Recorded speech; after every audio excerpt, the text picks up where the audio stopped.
થોડા દિવસ પછી તે બે ઈંડામાંથી સુંદર મજાના બચ્ચા બહાર નીકળ્યા.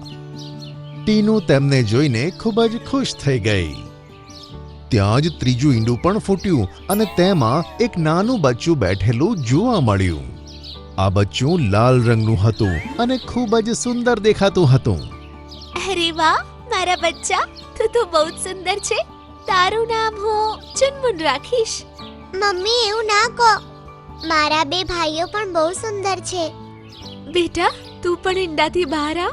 અંદર કેમ બેઠો છે? ના મમ્મી, હું ઈંડાથી બહાર નહીં આવી શકું. પણ કેમ બેટા? ટાઈમ આવશે ત્યારે હું તમને જણાવી દઈશ. ઠીક છે, તારી મરજી. હું તમારા બધા માટે ખાવાનું અરેન્જમેન્ટ કરું છું. કહીને ટીનુ ત્યાંથી જતી રહી. ઘણા સમય પછી તેને 3 દાણા મળ્યા. ચલો, મારા બચ્ચાઓ માટે 3 દાણા તો મળ્યા. હું આજે ખાલી પેટ સૂઈ જઈશ. આ એમના માટે લઈ જાઉં છું. આ વિચારીને તેણે 3 દાણા પોતાના પંજામાં દબાવ્યા અને પોતાના માળામાં આવી ગઈ. હાલો બચ્ચાઓ, હું બધા માટે ખાવાનું લઈને આવી છું. બધા એક એક લઈ લો. પણ મમ્મી, તમે શું ખાશો? આ તો 3 જ દાણા છે. મેં તો રસ્તામાં જ ખાઈ લીધું તું. તમે લોકો ખાઓ. આ સાંભળીને સૌથી પહેલા ચુનમુને તે દાણામાંથી એક દાણા પર ચાંચ મારી અને ખાઈ ગયું. ત્યાં તો બીજા 2 દાણા ત્યાં આવી ગયા.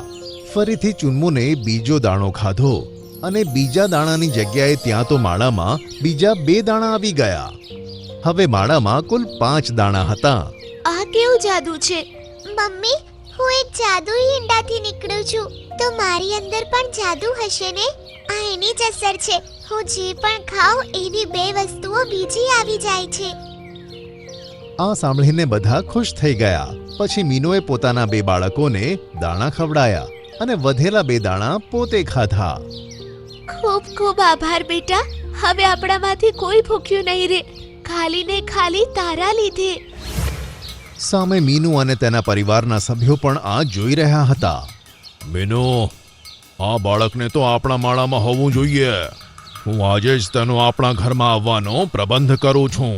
કહીને તે હસવા લાગ્યો.